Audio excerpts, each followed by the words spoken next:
오늘 말씀은 예수님과 바리새인들 사이에 이제 결례 논쟁이 벌어지는 것인데, 예수님께서 팔레스타인 그 지역 가운데 북쪽인 갈릴리 지역에서 계속 복음을 전하시고 있었습니다. 1차, 2차, 3차 이렇게 전하시는 중에 이제 거의 막바지 3차 갈릴리 후기 이제 선교를 거의 마치실 때 즈음에서 바리새인들이 예루살렘에 있다가 올라와서 예수님과 지금 이제 논쟁을 벌이는 그런 장면인데요. 왜 바리새인들이 그 예루살렘에서 올라왔느냐 하면, 그 북쪽 지역에도 갈릴리 지역에도 바리새인들이나 서기관들이 이렇게 있었어요. 그런데 예수님께서 등장을 하시면서 복음을 전하시는데, 그 복음에 이 바리새인들이 원래 가지고 있던 율법의 전통들이 위협을 받는 것입니다. 때로는 파괴가 되는 그러한 어려움을 겪게 된 것이에요. 그러한 것들을 접하게 되면서 그 유대인들이 본거지로 이렇게 살고 있는 그 예루살렘, 남쪽이죠.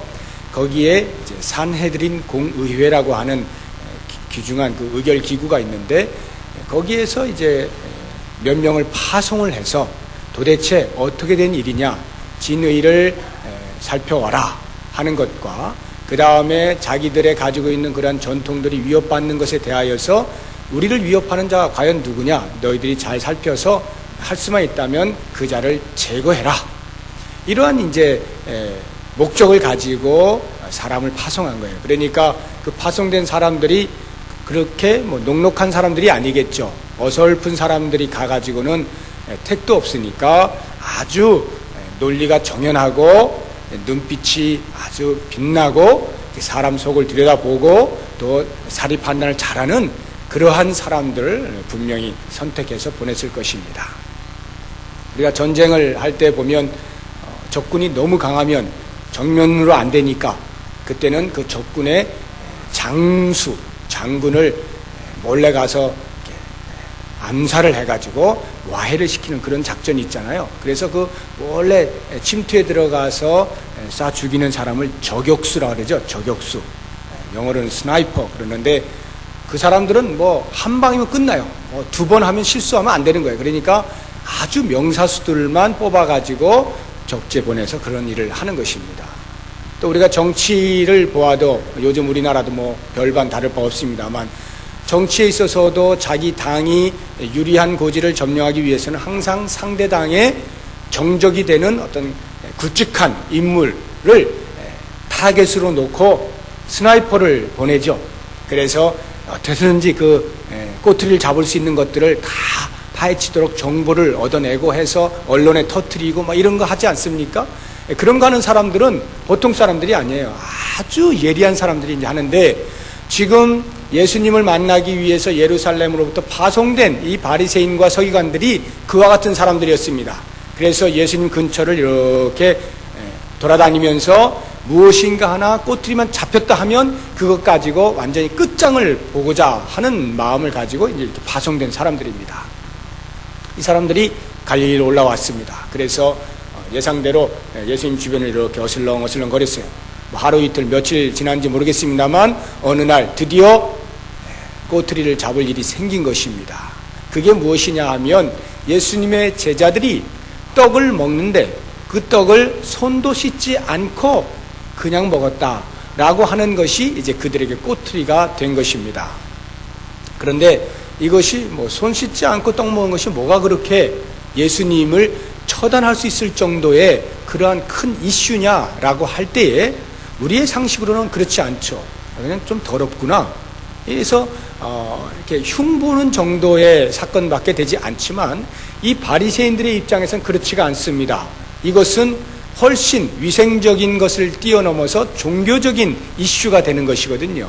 왜 그러냐 하면, 장로들의 유전이라고 하는 것이 있어요. 그 바리새인들과 온 유대인들이 지키는 장로들의 유전이라고 하는 것이 있습니다. 이게 뭐냐면요, 모세 율법이 있잖아요. 그럼 이스라엘 백성들은 이 율법을 잘 지키도록 되어 있습니다. 그런데 이 율법을 해석하는 사람들이 있죠. 그 사람들을 주로 우리는 서기관이라 부르는데, 이 서기관들이 율법을 해석하는 과정에서 좀 더 확대 해석을 합니다. 그리고 좀 더 구체적으로 삶에 적용할 수 있는 규정들을 더 자세하게 더 많이 만들어 놓았어요. 그게 어느 때였냐면은 이스라엘 백성들이 바벨론의 포로로 잡혀간 이후에 돌아와서 귀환한 후에 에스라나 느헤미야와 같은 지도자들이 귀한 공동체로 든든하게 세워가는 과정에서 율법만 가지고는 안 되겠다 싶어서 이 율법을 해석하면서 좀 더 자세한 규정들을 만든 것입니다. 그래서 그것을 지키도록 권장을 한 거예요. 그래서 하나님을 더 잘 섬기라고 이렇게 만들어 놓았습니다. 이런 것을 장로들의 유전이다 말을 하는데, 이것은 기록된 것이 아니고 입과 입으로 계속 입으로 내려오는 구전이라 합니다. 입에서 전달되어져서 지켜지는 것. 구전으로 그때로부터 해가지고 지금 예수님 당시에까지 유대인들은 다 그렇게 이와 같은 장로들의 유전, 규정들을 지켜나가고 있었던 것입니다.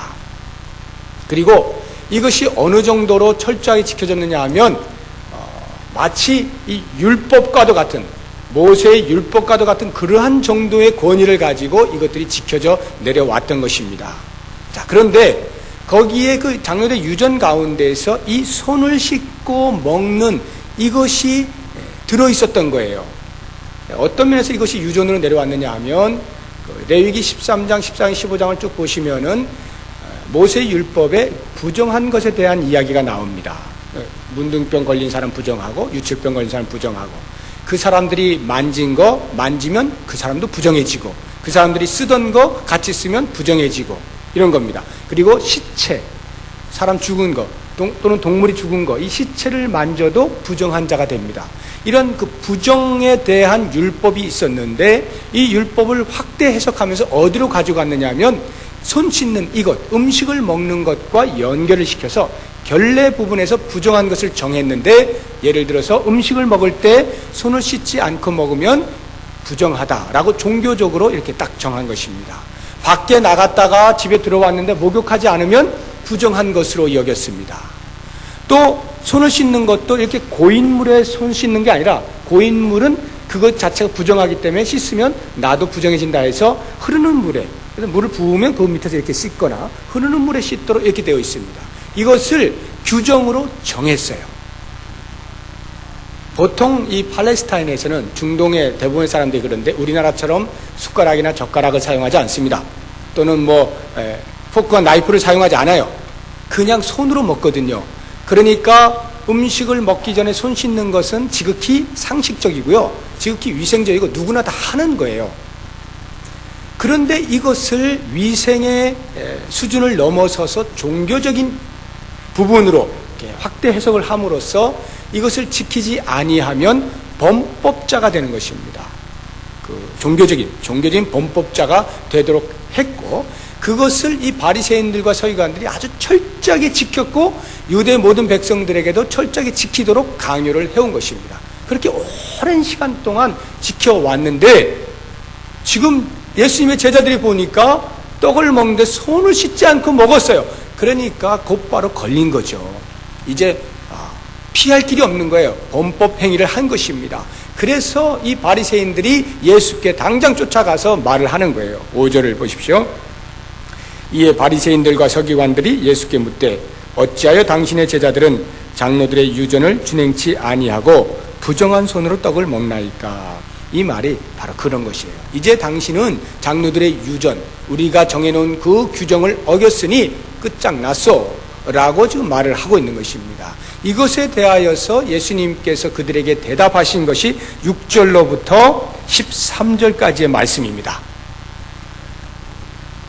아이고 미안하게 됐어, 우리 제자들이 잘 모르고 그런 거야, 이렇게 말을 하느라고, 변명하느라고 이렇게 길게 한 게 아니라, 그것이 얼마만큼 지금 잘못된 것인가, 너희들이 지금 나에게 힐난하고 있는 그 내용이 얼마나 잘못된 것이냐를 책망하는 것으로서 이렇게 말을 하고 있어요.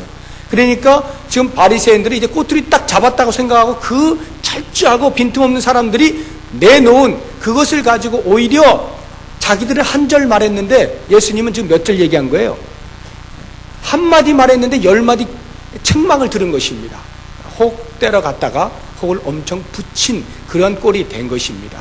그러면 예수님께서 과연 그 장로들의 유전이라고 말을 하고 있는, 그들이 주장하고 있는 그것이 얼마만큼 허황된 것인가를 말씀하기 위하여 그들이 행하고 있는 것 중에 하나를 예를 들어서 설명해 줍니다. 그것이 이제 10절 이하에 나오는데 이런 거예요. 모세는 내 부모를 공경하라 하고 또 아비나 어미를 해방하는 자는 반드시 죽으리라 하였거늘. 지금 10절의 말씀은 하나님께서 모세를 통하여 이스라엘 백성들이 지키도록 주신 율법의 내용입니다. 그 율법 내용 가운데 하나가 뭐냐면 부모 공경인데, 부모를 지극히 공경하라 이것이에요. 만약에 공경하지 않고 부모를 회방하면 그 자녀는 죽는다. 이게 모세의 율법이었습니다. 회방한다는 말이 무슨 말이냐면 부모의 말을 우습게 여기고 아주 천하게 여기고 또는 조롱하고 저주하고 때로는 부모를 때리고 하는 이러한 행위들, 이것은 전부 그 자녀 돌로 쳐 죽이게 돼 있어요. 이것이 이제 모세의 율법이거든요. 그렇게 강력하게 부모를 공경하도록 요청을 하고 있는데, 이 말씀을 어떤 식으로 장로들의 유전 속에서 확대되어서 이렇게 다른 규정이 생겨났느냐 하면 11절을 보십시오. 너희는 가로되 사람이 아비에게나 어미에게나 말하기를 내가 드디어 유익하게 할 것이 고르반 곧 하나님께 드림이 되었다고 하기만 하면 그만이라 라고 하는 유전을 만드는 거예요. 규정을 만들었단 말입니다. 무슨 말이냐면요, 이게 부모님께 드려야 할 그 무엇이에요? 부모님께 드려야 되는데 이걸 놓고 뭐라고 말하냐면 고르반이요 이렇게 말하는 거예요. 고르반이라는 말의 뜻이 뭐냐면 하나님께 드리는 예물, 이 뜻이거든요. 저는 이거 하나님께 드리겠소 라고 맹세를 하면 부모님께 드릴 그 책임을 면하게 돼 있는 거예요. 이게 장로들이 만든 유전입니다. 잠깐 높아심에 여기서 지금 제가 계속 장로들 할 때 이 장로, 오늘날 이 장로님들이 아닙니다. 오해하시면 안 돼요. 그러니까 예로부터 내려온 이런 말이에요. 선조들의 이런 말입니다. 자, 그 유전이 이게 고르반이요 라고 말만 하면 부모님께 해야 할 책임을 면제받았다는 것이에요. 그것뿐만 아니라 12절을 보시면 제 아비나 어미에게 다시 아무 것이라도 하여 드리기를 허하지 아니하여. 이게 무슨 말이냐면요, 이렇게 마음의 결정을 했어요. 하나님께 드려야지. 이렇게 면제를 받았는데 가만히 생각해 보니까 굉장히 이건 내가 잘못한 것 같아요. 아무래도 부모님께 드려야 될 것 같아요. 부모님께 책임을 다해야 될 것 같아요. 그래서 다시 부모님께 드리겠소 라고 말을 하면 그 지도자들이 노후 허락하지 않았단 말이에요. 하나님께 한번 드린다고 했으면 끝이야 하고 하나님께로 딱 가지고 왔다는 것이죠. 이렇게 장로들의 유전이 모세의 율법, 하나님이 직접 명하신 부모를 공경하라는 그 말씀보다 오히려 사람이 만든 이 장로들의 유전이 오히려 그 위를 상위하는 법이 되어버렸다라고 하는 것입니다. 예수님께서 이것을 지적을 하면서 너희들이 지금 하고 있는 행위가 사람의 계명으로 하나님의 계명을 업신여기고 사람의 계명으로 하나님의 계명을 폐하고 있다, 이렇게 말씀을 하고 있는 것입니다. 그 책망을 들으면서 그냥 꼬리를 내빼고 도망가 버린 거예요. 예수님께서 이 말씀을 하시는 핵심이 뭐냐 하면 그냥 유전, 왜 너희들은 유전을 만들어서 유전을 지키느냐, 이것을 책망하시는 것이 아니라 예수님의 책망의 핵심은 두 단어로 외식이라고 하는 것입니다. 외식, 너희들이 지금 외식하고 있다라고 하는 것인데 그 6절을 한번 보십시오. 가라사대 이사야가 너희 외식하는 자에 대하여 잘 예언하였도다. 기록하였으되 이 백성이 입술로는 나를 존경하되 마음은 내게서 멀도다. 이사야서 29장 13절의 말씀을 인용하시면서 말씀하신 것인데, 지금 이 바리새인과 서기관들이 행하고 있는 것들이 다 외식이다라고 하는 것입니다. 여기 지금 외식이라고 하는 말은 박외자에다가 꾸밀 식자입니다. 먹을 식자가 아니고요. 그래서 오늘 말씀의 제목이 외식을 버려라는데 어떤 분이 외식하지 말라고요? 이렇게 하시는 분이 계셔서 외식을 버려라, 밖에 있는 것 꾸미는 거 그런 거를 버려라 이런 것인데, 이 바리새인과 서기관들이 그와 같은 외식을 했다라고 하는 것입니다. 그러면 과연 장로들의 유전이라고 하는 거, 율법을 재해석할 좀 더 확대해서 한 이것 자체가 잘못된 것이냐? 아닙니다. 그게 아니라 이것을 통하여서 이 바리새인들의 행위가 외식되었다는 거예요. 무슨 말인가 하면 이 고르반이라고 하는 거, 고르반을 통해서 정말 이것을 하나님께 드린다고 하면 그나마 하나님께서 그 중심을 보시고 이렇게 받으실는지도 몰라요. 비록 부모님께 드려야 할 것이지만 하나님이 더 중요합니다라고 해서 하나님 우선순위로 해서 드린다고 할 때 하나님께서 거부하지 않으실 겁니다. 그런데 문제는 뭐냐면 이걸 빌미로 하여서 하나님께 드린다 해놓고 이 고르반을 자기 마음대로 썼다는 거예요. 이 바리새인들이 자기 마음대로 그냥, 왜요? 사람들이 안 보니까, 모르니까 뒤에서 몰래 이거를 그냥 막 써버린 거예요. 겉으로는 하나님께 드리는 고르반이요 해놓고 속으로는 지네들 마음대로 써버리는, 부모를 공경해야 될 것을 가지고 그 짓을 하고 있었다는 거죠. 이게 바로 외식이다라고 하는 것입니다. 겉으로는 분명히 고르반이었는데 속에 보니까 자기들 욕심을 채운 것이었다는 거죠. 이러한 모습, 이러한 행위를 가리켜서 외식이다라고 하는 것인데, 이와 같은 외식하는 행위를 바리새인들이 행할 때에 유대인들은 그걸 모릅니다. 그걸 몰라요. 외식하는 줄을 몰라요. 그래서 그 당시에 바리새인들은 유대인들에게 굉장한 존경을 받았던 종교 지도자들입니다. 항상 경건의 삶을 살고 자기들이 지키는 것보다 훨씬 더 많은 규정들을 철저하게 지켜나가거든요. 그러니까 얼마나 경건돼 보입니까? 그래서 항상 존경을 하고 있었어요. 실상은 그러한 일들이 있었는데, 근데 이걸 누가 압니까? 예수님이 아시는 거예요.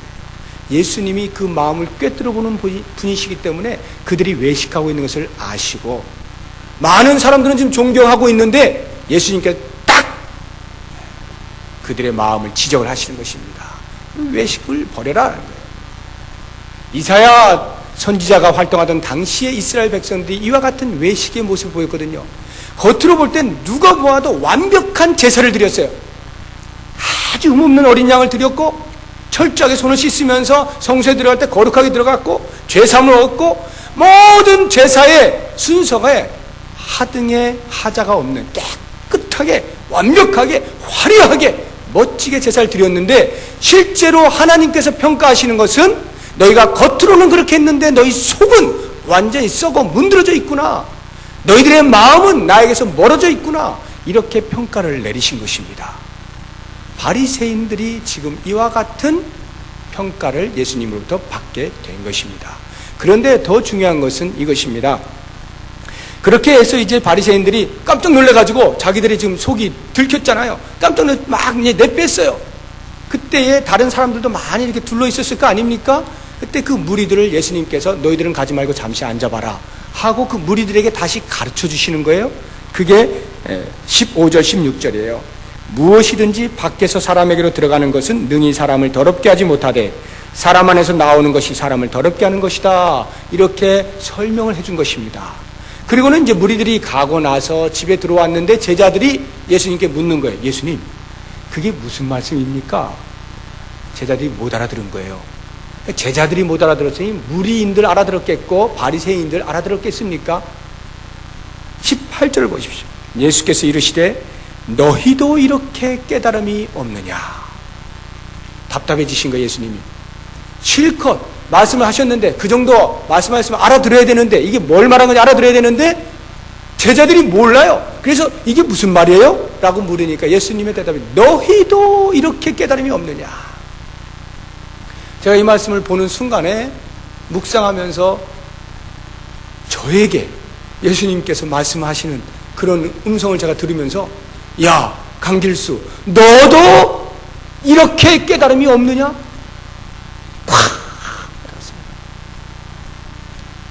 제가 이거 알까요? 모를까요?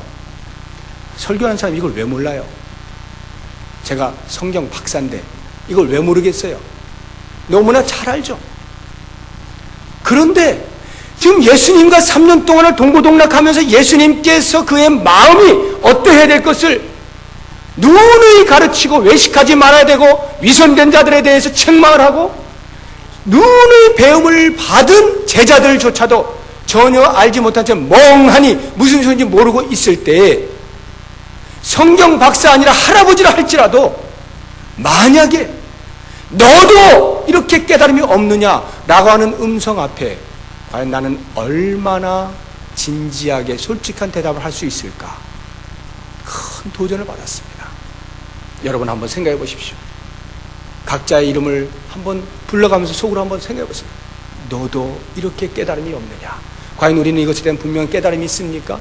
예수님께서 지적하고 있는 외식의 부분에서 외식이 무엇인지, 내가 지금 외식을 행하고 있는지 그러한 것조차 분별하는 능력이 있습니까? 한번 곰곰이 묵상을 해보십시오. 제자들이 그걸 모르니까 예수님이 가르쳐 주셨어요. 야, 이 답답한 인생들아, 겉에서 들어오는 것, 즉 음식을 먹는 건 비록 손을 안 씻고 먹어서 좀 위생상 더러울 수는 있겠으나 그것이 창자로 들어가서 뒤로 나가서 그냥 화장실 한번 갔다 오면 끝나는 것이다. 그것은. 그러나 정작 이 속에서부터 나오는 것 가만 생각해보라. 이것이야말로 인생을, 너를 가장 더럽게 만드는 것이다 라고 하면서 이 속에서 나오는 것이 무엇인지를 낱낱이 말씀을 해주시는 것이 21절 이하에 있는 것입니다. 속에서, 곧 사람의 마음에서 나오는 것은 악한 생각, 곧 음란과 도적질과 살인과 간음과 탐욕과 악독과 속임과 음탕과 흘기는 것, 해방과 교만과 광편이 이것뿐만이겠습니까? 얼마나 많은 것들을 나열할 수 있겠죠. 다시 말하면 우리의 속사람이 이미 성령이 오시기 전에 타락한 인간의 모습으로 악을 저지를 수밖에 없고 죄악을 향하여 달려갈 수밖에 없는 존재인 것을 말씀하고 있는데, 이것을 감추어 둔 채 속은 계속 이렇게 병들어가고 있는데도 불구하고 겉만 번지르하게 지금 만들어가고 있는 거예요. 회칠한 무덤을 만드는 것입니다. 그래서 제사를 잘 지내요. 그리고 이렇게 정해놓은 규정들을 잘 지켜요. 이것으로 하나님 앞에 반듯하게 신앙생활 하는 것인 것처럼 착각을 하며 살고 있었다는 것이죠.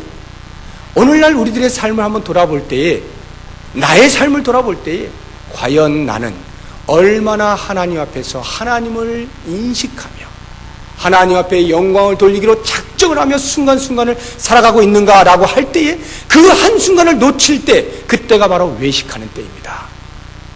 그런데 이 외식이라고 하는 것은요, 대단히 죄송하지만 신앙생활을 오래 한 사람일수록 외식에 능합니다. 모든 사람이 다 그렇다는 것이 아니라 외식에 능할 수 있는 가능성이 훨씬 높다, 이런 말이에요. 초신자들은 외식이 뭔지도 몰라요. 어떻게 덮어야 되는지도 몰라요. 잘 모르기 때문에 뭐 가릴 게 없어요. 그냥 그렇게 살거든요. 그런데 오랫동안 신앙생활 한 사람은요, 노하우가 있습니다. 내 속이 문드러져도요, 남들이 못 보게 가릴 수 있는 능력이 있어요. 그게 하루하루 신앙생활 하면서 터득을 해요. 예배 시간을 잘 참석하는 것입니다. 그래서 누가 보아도 야, 정말 저분은 반듯하게 신앙생활 한다 라고 하는데 속은 문드러져 있어요. 이런 경우가 있을 수 있다라고 하는 거예요. 그러면 과연 누구냐? 그 사람이 누구냐라고 할 때 1번으로 위험 인물 1번이 목사입니다. 성경과 가장 가까이 있는 사람, 제사를 가장 잘 드린다고 하는 사람, 예배에 집전하는 사람, 하나님 앞에 가장 가까이 있다고 생각되는 그 사람이야말로 외식할 수 있는 가능성이 가장 높은 거예요. 왜냐하면요, 외식이라는 것은 남들 드러내게 하는 게 아니거든요. 남들 속여가면서 하는 거거든요. 남들을 속일 정도가 되려면 능란해야 되거든요. 이 정도 돼야 속일 수가 있어요. 여러분들은요, 택도 없습니다. 여러분 이렇게 외식하려고 하면 다 보여요. 저 같은 사람은요, 제가 다 외식을 하고자 하면 여러분 눈치 못 챕니다. 왜요? 전 노하우가 있거든요. 그러니까 이렇게 하나님 앞에서 가장 신실할 것이라고 생각되는 사람이 가장 요주의 인물이에요. 대단히 죄송하지만 30년, 40년, 50년 신앙생활 하신 분들 요주의 인물들입니다. 정신 차리셔야 돼요. 만약에 거꾸로 생각해 보세요. 신앙생활을 처음부터 시작해서 깨끗한 양심으로 계속해서 속사람을 변화시키면서 하루하루 살아간 사람이 1년, 10년, 30년, 50년, 60년 신앙생활을 했다고 쳐보세요. 그 사람은요, 존재 자체로 빛의 빛, 광채가 납니다. 보는 순간 하나님을 배우는 거예요. 그런데 그게 만약에 하루하루 신앙생활을 해나가는 데에 속은 그대로 놔두고 겉만 계속해서 옷을 입어가면서 사람들 모르게 향수 뿌려가면서 그렇게 속여왔다라고 한다면요, 그 60년, 70년의 그 신앙생활은요, 그만큼이 외식인 거예요. 그러니까 얼마나 이게 위험한 건지는 모릅니다. 제가 우리 교육자들한테 모든 예배가 다 끝나고 나면 오후 예배 때마다 항상 교육자 일을 하면서 마지막으로 제가 점검하는 게 있어요. 예배자로 승리했느냐, 이걸 제가 묻습니다. 무슨 말이냐면요, 주일날 하루 종일 예배를 이렇게 드리다 보면 예배 집전자들이 준비자들이기 때문에 늘 부산해요. 왔다 갔다 해야 되고, 뭐 이거 사람 만나서 뭐 인사해야 되고, 뭐 챙겨야 되고, 뭐 부산 하거든요. 예배를 드릴 때 집중하지 못할 확률이 굉장히 높습니다. 만약에 교육자들이 예배 때 집중하지 못하고 실패했다, 그 교회 끝난 거예요. 그래서 제가 그때마다 물어요. 예배자로 승리했습니까? 예배를 잘 준비해야 되지만 한 개인으로서 예배자로 승리하지 못하면 그 예배 꽝이란 말이죠. 그런 것처럼 우리의 삶에서 여러분, 내 삶이 하나님 앞에 예배를 드린다라고 할 때, 또는 예배자로 이 땅에 살아간다라고 할 때에 한순간 눈에서 놓치면요, 하나님을 놔둔 채 내가 내 마음대로 살아가는데 너무나 우리는 익숙해져 있습니다. 여러분, 지금 우리 찬양대가 이렇게 찬양을 얼마나 오늘도 멋지게 잘합니까? 만약에 우리 지휘자 집사님께서 마음에 하나님이 없어요. 하나님 지금 잠깐 저쪽에 가 계셔. 그런데 음악은 얼마든지 할 수 있죠. 얼마든지 지휘할 수 있어요. 왜냐하면 그게 전문이기 때문에. 얼마든지 좋은 소리 만들어낼 수 있습니다. 하나님 없이도요, 얼마든지 해낼 수 있어요. 이게 외식이라는 것입니다. 이 외식을 눈치를 잘 못 챈다는 거예요. 우리는 습관대로 얼마든지 해나갈 수 있다는 것입니다. 그래서 우리의 삶을 돌아볼 때에 정직한 영을 가지고 하나님 앞에 내 삶을 아주 예리하게 쳐다보는 거예요. 순간순간 내 삶을 치는 거예요. 복종시키는 거예요. 무릎을 꿇게 하는 것입니다. 그리고 하나님을 인정하는 것입니다. 하나님을 인식하는 거예요. 계속 묵상하는 거예요. 그렇게 드려진 찬양이 하나님이 받으시는 찬양. 아무리 화려하게 했다 할지라도, 아무리 멋진 악기가 동원되었다 할지라도, 만약에 그것이 외식인 한에 있어서는 하나님은 거들떠도 보지 않으시는 거거든요. 그렇다고 할 때 제 마음속에, 지금 우리 교회가 리모델링이 이렇게 진행되면서 제 마음속에 늘 기도하는 게 있습니다. 이제 여러분 올라가 보시면 교회가 어떻게 달라졌는지 보실 수가 있어요. 와, 이제 뭐 정말 달라진 교회예요. 너무나 멋져요. 그 속에서 예배드리면 저절로 예배가 하나님 쫙 받으실 거라고 착각을 하시면 큰 오산입니다. 이렇게 다 해놨기 때문에 벌떼같이 몰려들 것이다? 착각입니다. 하나님은 만약에 벌떼같이 몰려든다 한들 하나님과는 관계가 없어요.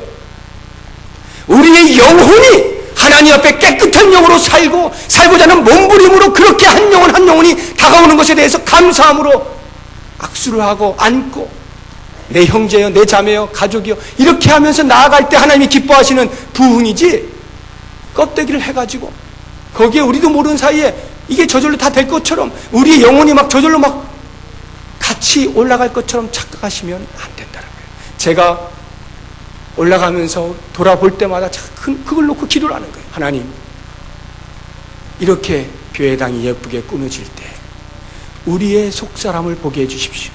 우리의 영혼들이 내 한 사람의 마음이 어떠한가를 보게 해주십시오. 하나님 앞에 진실하고 정직한 영으로 살게 해주십시오. 몸부림치게 해주십시오. 부둥켜 안고 기도하게 해주십시오. 그래서 부흥이 일어나게 해주십시오. 늘 기도의 제목이 있습니다. 아무리 건물이 화려하고요, 또 언젠가 더 멋진 것을 지을지도 모르겠습니다만, 아무리 해도 하나님이 계시지 않는 곳이라면 그것은 이 땅에서 그냥 멋진 빌딩 하나에 불과한 것입니다. 그러므로 우리의 마음 가운데는 이 외식에 대해서 나도 모르는 사이에 익숙해져 있는 종교적인 어떤 행위들, 이러한 것들이 혹시나 하나님 말고라도 자연스러워지려고 한다면 그때로부터 조심하기 시작하셔야 되는 거예요. 그때로부터 철저하게 나를 깨부수는 작업을 해나가야 돼요. 그래서 항상 하나님 앞에 설 때는 가난한 자로, 아무것도 갖지 않은 자로, 어린아이의 모습으로 그렇게 순수하게 나서야 되는 거예요. 목사였네 하고 나서면 그때로부터 끝인 거예요. 장로네 하고 나서면 끝인 것입니다. 내가 30년 했네, 끝이에요. 하나님 앞에 나설 때는요, 예배 드릴 때마다 아무것도 같지 않은 자로 내 속을 완전히 뒤집어 놓고 하나님 앞에 나서야 되는 거예요. 그래야 하나님이 그 속을 치료하시는 거예요. 여러분, 혹시 이 자리에 내가 지금 외식하고 있는지 아닌지를 모르시는 분 계실 수 있을런지 모르겠습니다. 제가 알려드릴게요. 하나만 알려드릴게요. 적어도 제가 아까 말씀드렸죠. 초신자는 외식 없어요. 뭘 모르기 때문에 그냥 그대로 되시는. 초신자 아니라고 생각되는 분들 가운데서 내가 지금 외식하고 있느냐 아니냐를 알 수 있는 방법은 이것입니다. 지금 여기서 예수님께서 말씀하신 그 속에서 나오는 더러운 것들, 이러한 것들을 내가 행하면서 예배 드리는 것이 아무 지장 없는 분들, 외식하는 겁니다. 예배를 내가 끝내주게 드리면서 남 욕할 수 있는 사람, 외식하는 겁니다. 예배 드리는데 전혀 불편이 없는데 분노가 막 일어나는 사람, 외식하는 겁니다. 틀림없습니다. 적어도요, 외식하지 않는 자는 순간 외식하는 행위가 있을 수 있겠죠. 막 분노가 일어날 수 있겠죠. 남이 미워하는 감정이 있을 수 있겠죠. 갑자기 나도 모르게 원망하는 말이 나올 수 있겠죠. 그러나 금방 눈치채요. 그리고 자기 자신을 칩니다. 하나님, 죄송합니다. 잘못했습니다. 그리고는 다시 한번 납작 엎드려요. 이게 정직한 영의 모습이거든요. 그런데 그게 아니고 늘 분노해요. 늘 원망해요. 늘 불평하고 늘 다른 사람 말하기 좋아하고 험담하기 좋아하고 그러면서 예배 끝내줘요. 성가대도 앉아요. 구역장도 하고요. 다 해요. 외식하는 겁니다. 그러므로 시간에 여러분이 이 말씀을 부여잡고 하나님, 외식을 버리게 해주십시오. 제 모든 외식을 내려놓고 하나님 앞에 정직한 영으로 솔직하게 어린아이처럼 그렇게 서게 해주세요. 그것이 한 번이 아니라 매 순간순간마다 그렇게 살아가는 삶으로 축적되어진 신앙생활은 여러분 상상해 보세요. 그 사람 서 있는 그 자체가 광채라니까요. 광채예요. 지금 저를 보고 광채가 안 보이시면 제가 외식하고 있는 거예요. 광채가 나야 돼. 광채가 신앙이 열심히 쌓이면 쌓일수록 그냥 그 자체로 그냥 사랑하는 모든 우리 성도님들, 광채가 나시는 하나님 앞에 정직한 영으로 사시는 귀한 복이 있기를 바랍니다.